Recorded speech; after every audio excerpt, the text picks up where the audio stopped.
In this video, we're going to continue on with differentiation.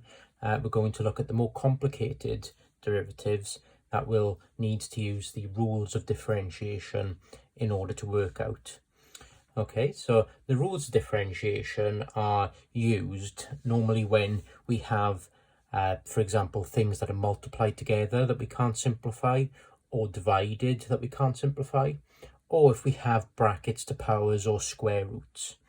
Okay, so we've seen the differentiation of square roots of, for example, just x, but we can, of course, have multiple terms underneath a square root.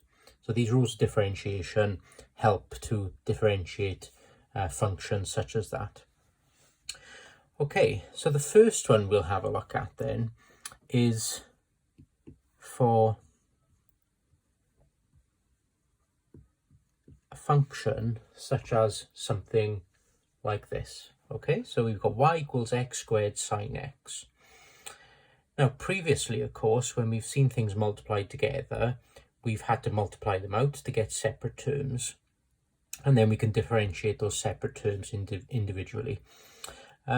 Here though, we can't simplify that out any further than it is, can we? We've got an x squared, which is a term on its own, multiplied by a trigonometric term. We can't multiply these together. Of course, we can't multiply that x squared by the x inside the sine function. So we need to think of a way to differentiate this. Now, the mistake that some people make is they will differentiate each of these terms and then they will just multiply them together. Okay, unfortunately, it's not that straightforward. We need to have a look at something called the product rule. Okay, the product rule. And product, of course, is just a fancy term for something that is multiplied by something else. Okay, so the product rule. And there's various ways you can write this product rule down. This is the way that I've always done it. Okay, so we've got dy dx. Of course, we're finding a derivative here, so it's dy dx is equals to v du dx plus u dv dx. Okay, v du dx plus u dv dx. So it doesn't look very nice initially, but we'll see that it's actually not that bad. So where do these u's and v's and du dx's and dv's dx's come from? Well, going back to our original function here, so we've got x squared sine x. What we do is we call one term u and one term v. Okay, it doesn't matter which one is which. Of course, these are commutative, so it doesn't matter which way around they are. Generally, you choose the first one as u and second one as v, but it doesn't really matter which way round you choose them. So first one then we've got as, I'm going to have to switch pens, we've got as u, and second one we've got as v. Okay, so we've got u and we've got a v. Now remember when we're differentiating, for example, y with respect to x, we get dy dx, of course. It's exactly the same thing now for these u's and v's. If I'm differentiating u with respect to x, we get du dx. Differentiating v with respect to x, we get dv dx. And what I mean by with respect to x is we're basically differentiating the x terms. Okay, so it's quite easy to find du dx and dv dx. All we do is we differentiate u and differentiate v. So going back to our question then, of course, we've got u, and you can go straight for the answer if you're comfortable with this, but I'm going to do it in stages. We've got u, which is x squared, v, which is sine x, and now we want to work out du dx and dv dx. Right, so we now differentiate these separately. X squared differentiated is 2x. Sine x differentiated is cos x. Okay, now we can use the product rule. So dy dx then is equals to v times du dx. Okay, v times du dx. So nice if you put these in brackets, makes it look a bit tidier. So we've got sine x times du dx, which is 2x. It might be tidier to put the 2x first, of course it doesn't matter which way around these are, plus u, which is x squared, times dv dx, which is, if I squeeze it in, cos x. Okay, so that is the derivative now. If you want to make it a bit tidier, of course, generally when we've got things multiplied by trigonometric functions, we put the term before the trig function. Okay, makes no difference, like I said, but makes it look a bit tidier. So we got 2x sine x plus x squared cos x. Okay, so 2x sine x plus x squared cos x. Of course, this is correct as well. They're both correct. In terms of people doing my exams, I'm not too fussy really with which way you leave it or if you simplify it. Only if I specify for you to simplify it, this is when I get fussy how it's expressed. Okay, so not too bad, the product rule. You choose one term as u, one term as v, differentiate them both, and then plug them into the product rule formula. Let's try another one then, product rule. So we've got e to the 3x tan 2x. Okay, so remember both of these are standard derivatives. As I said in the previous video, very important that you get to learn those because they come into the product rule quite often. And for people doing my exams, of course, I give a formula booklet out with a lot of these in. Right, so what we got then? U and v. Now we want to work out du dx. And we want to work out dv dx. Right, so u then is e to the 3x. Therefore, du dx is 3e to the 3x. Tan 2x is v, so dv dx is going to be 2 sec squared 2x. Okay, so 2 sec squared 2x. Let's put it into the product rule. So we've got v, which is tan 2x,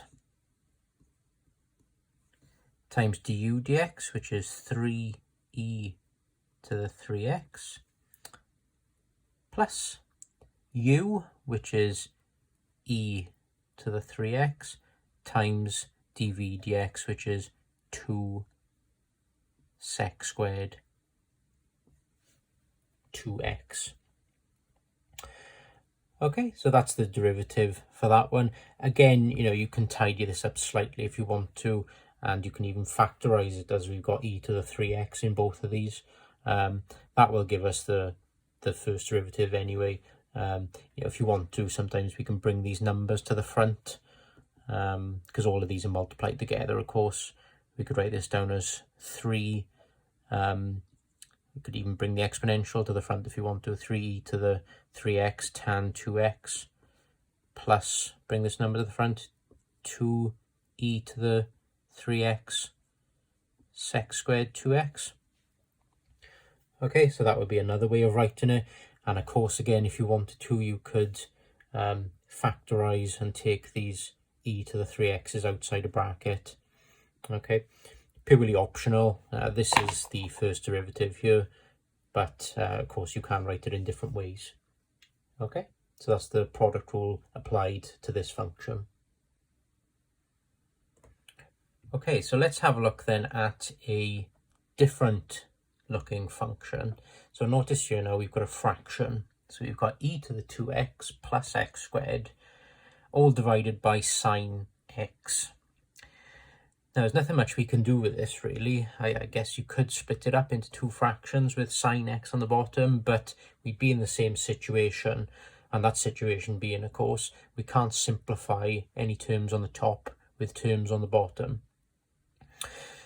So very similar to the product rule in that we can't simplify it any further.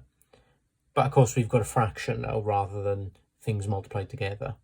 So instead of a product, we've got a quotient.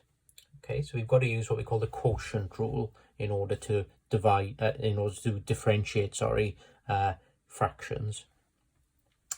Right, so what does the quotient rule look like? It's fairly similar to the product rule, but a little bit more to it. dy dx is equals to, now it's exactly the same as the product rule, but with a minus in the middle. So we've got v du dx minus u dv dx. Okay, so same as the product rule with a minus in the middle. Unfortunately, there's a bit more to it. This then is all divided by v squared. Okay, so v du dx minus u dv dx, and this is all over v squared. Okay, so of course we know how to find u and v and du dx and dv dx. The important thing with the quotient rule though is that u is always the top and v is always the bottom. Okay, so with the product rule, of course, it doesn't matter which way round things are when they multiply together. So, you know, u times v is the same as v times u. Of course, when you've got fractions, it's different. If you've got a number on the top of a fraction, it's different to having a number on the bottom of the fraction. Yes, when you're dividing by it. So u and v here have got to be in this order. Okay, so once we've got u and v, of course, working this out now is exactly the same really as the product rule. So to save a bit of space, I'm not going to write u and v down again. Du dx we need first. So we're differentiating now the top. So it doesn't matter that there's separate terms on the top. We can just differentiate these as normal. Yes, separately. As long as they're separated by pluses or minuses. And if they're not, sometimes you've got very complicated derivatives where you've got to use the product rule inside the quotient rule. Right, so for this one then, we're differentiating e to the 2x plus x squared. So what does that give us then? 2e to the 2x plus 2x. Yes, so that's the top one we've differentiated. And for the bottom one, dv dx, fairly straightforward one. Sine x differentiated gives us cos x. Okay, right, and now all we need to do is put it into the quotient rule. So this can look a little bit untidy sometimes. So what we got then, v, which is sine x, again put these in brackets, it makes it look a bit tidier, times du dx. So du dx is this here. Okay, so we're substituting all of this in, so we're going to put it in a bracket. 2e to the 2x plus 2x minus u, which is all of that on the top, e to the 2x plus x squared, times dv dx, which, if I can squeeze it in, we saw was cos x. Okay, so we've got e to the 2x times plus x squared times cos x, and now all of this of course is divided by v squared. So v is sine x all squared. Okay, and of course you can write the bottom as sine squared x if you want to.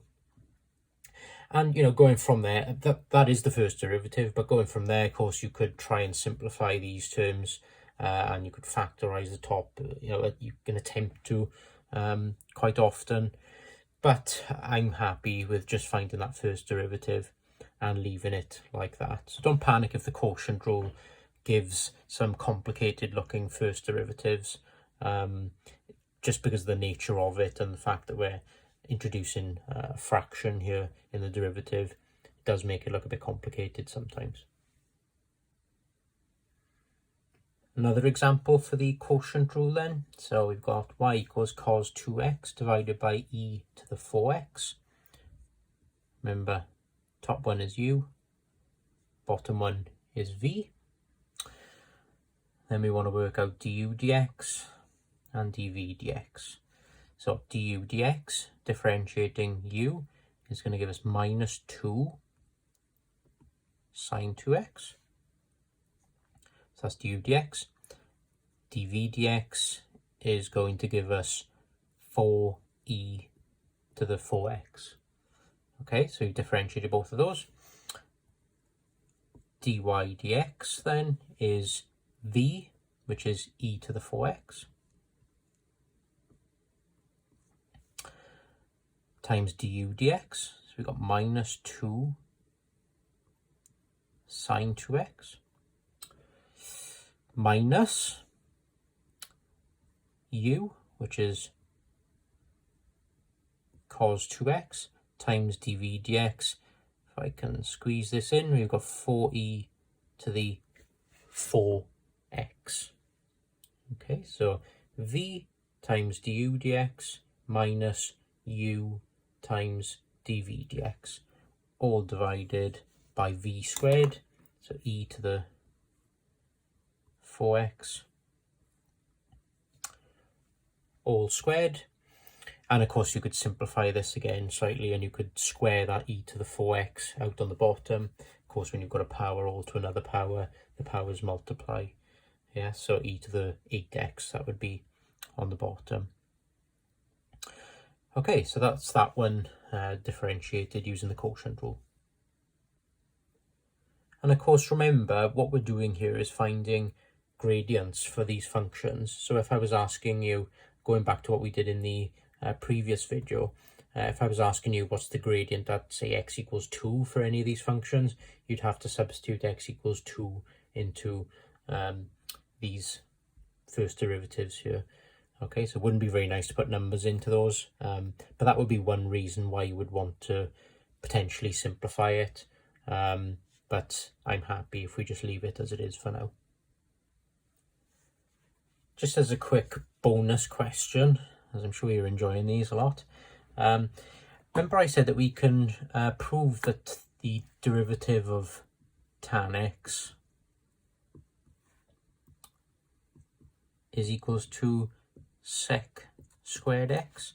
Okay, so remember earlier when we were going through in the other video, when we were going through the trigonometric functions and differentiating the trigonometric functions, we said that tan x differentiated is sec squared x. And if you remember, I said that sec squared x is 1 over cos squared x. Okay, so it's what we call a reciprocal of cos x. Right, so how do we get from tan x then to sec squared x? Well, we can prove this actually using the quotient rule. So going back to the trigonometric equations video that we did previously, we had a little brief look at the trigonometric identities. Okay, now remember we used an important one, which is sine squared x plus cos squared x is equals to 1. The other important one that I mentioned is tan x is equals to sine x over cos x. Okay, so this is another trigonometric identity. So if I was asking you then to differentiate tan x, of course we know we get sec squared x. How do we get sec squared x? Well, let's differentiate tan x then, but I'm going to write it now in this form. Okay, so sine x over cos x. So you need a little bit of wizardry with the trigonometric identities to prove this, but it's not too complicated. So we've got y equals sine x over cos x. Now, of course, in order to differentiate something like this, we use the quotient rule. Yeah, so u is the top, v is the bottom. Now, let's work out du dx. So du dx differentiates sine x, we get cos x. And next one, dv dx, we differentiate v. So we're differentiating cos x, we get minus sine x. Okay, minus sine x. Let's put this into the product rule, quotient rule, and see what happens. So we've got v, so that's cos x times du dx, which is cos x, minus u, which is sine x, times dv dx, which is, again, minus sine x, if I squeeze it in. And this is all divided by v squared. So cos x all squared. So on the top then, what we've got, if we try and simplify this now, cos x times cos x is the same as cos x squared. And if you remember, we can also write that as cos squared x. And here we've got minus sine x times minus sine x. So we're going to have a plus sine squared x, all divided by cos x all squared is the same as cos squared x. Right, so we're nearly there now. Of course, we're trying to prove that we get sec squared x when we differentiate tan x. Now, remember that important identity that we mentioned in the trigonometric equations video. Sine squared x plus cos squared x is equals to 1. Yes? So sine squared x plus cos squared x is equals to 1. So on the top, we've got 1 divided by cos squared x. And of course, what is another way of writing cos squared x? Sec squared x. Okay, therefore, the derivative of tan x is sec squared x. Okay, so a nice way of proving one of the derivatives by using the identities. There is another way that you can express this. If you've got cos squared x over cos squared x, of course anything divided by itself is 1, or sine squared x divided by cos squared x also is equals to tan squared x. So if you split this up, this over this, plus this over this, we can also write this down as 1 plus tan squared x. Okay, so that's just another identity that we can get from this. Moving on to the final rule of differentiation then, we've got the chain rule, or otherwise known as the function of a function rule. So I've written chain rule down because it saves my ink slightly. There is a formula for this. So this is the formula: dy dx equals dy du multiplied by du dx. Now I find that formula actually overcomplicates what we're actually doing when we use the chain rule. So in all honesty, whenever I teach this, I don't tend to teach the formula. Okay, so unlike the other two rules, I don't teach the formula. Okay, so when do we use the chain rule and function of a function rule? Well, this is normally to differentiate things such as brackets to powers or square roots of multiple terms. And you can use it, as we've seen, on things like logarithms and the trigonometric functions as well. Okay, so they are all variations of the function of a function rule. Now, the applications we'll have a look at are for examples such as this.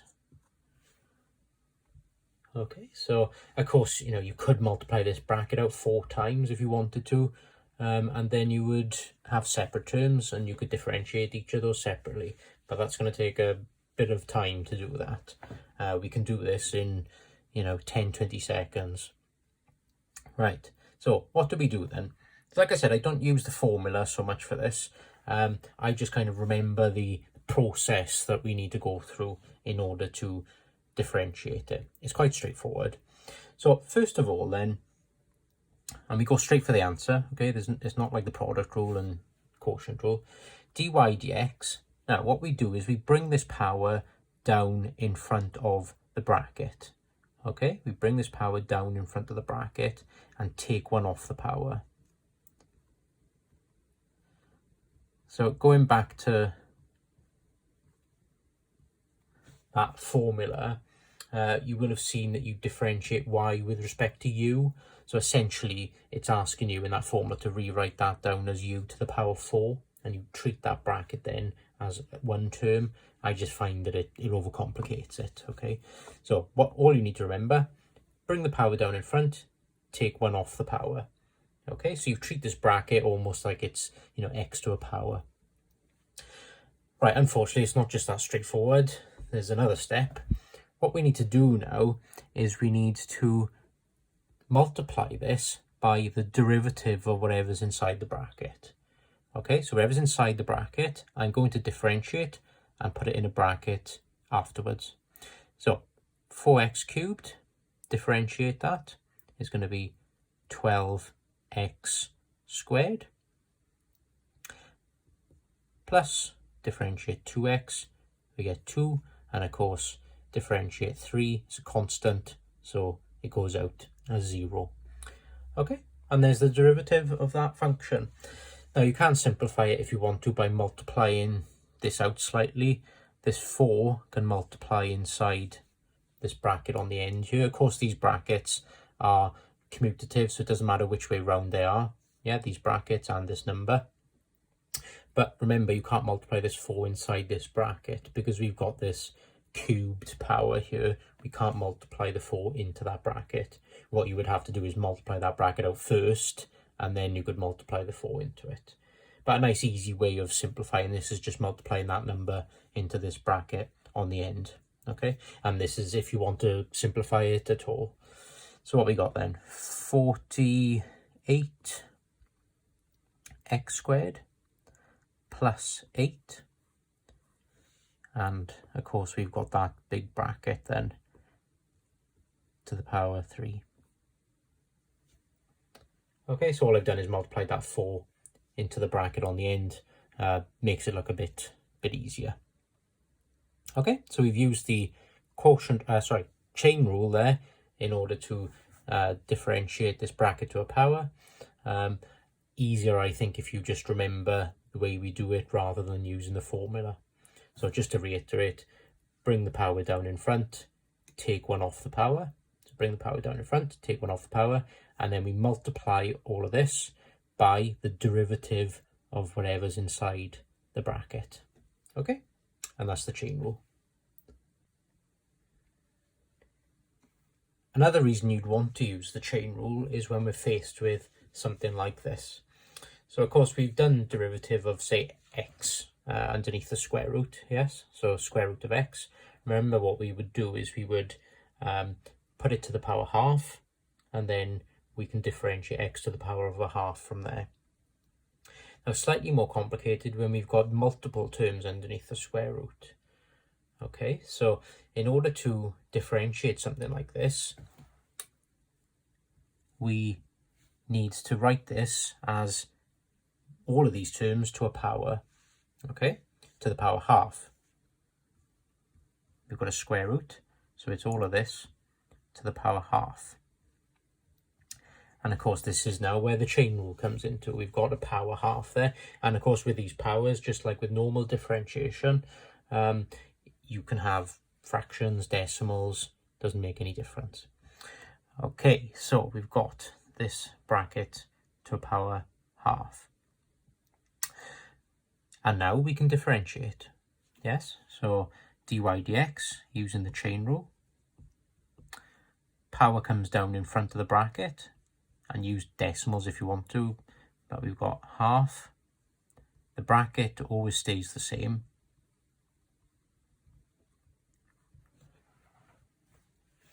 And now we want to take 1 away from this power half. So we've got to the power minus a half. And this is multiplied by the derivative of whatever's inside the bracket. Okay, so what have we got then? 12x plus 2.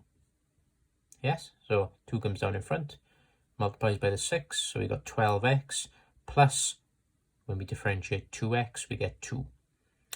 Okay, so there's the derivative of this function. And I'm happy with that. That's the first derivative. That's the answer as far as I'm concerned. Of course, there's various ways you can make this look a bit tidier again. We could multiply this half into this bracket here. So a half times 12x is 6x. Half times 2 is 1. And of course, this bracket stays the same. So we've got that bracket to the power minus a half. And of course, you could rewrite this again. So this bracket here to the power minus a half. Remember, when we've got power minus a bracket to a minus power, what we can do is we can take it underneath and then change it to a positive power. So we've got 6x plus 1 on the top. On the bottom, we've got 6x squared plus 2x plus 1 to the power a half. And of course, we could also rewrite that, couldn't we? Because whenever we've got a bracket to a power half, it means we've got a square root of something. So on the bottom, we've got all of this underneath a square root. Okay, so there's the derivative there. But as I was saying, this is also the derivative here. If you weren't going to simplify it, then that would be the derivative there. Okay, so same things, but look slightly different.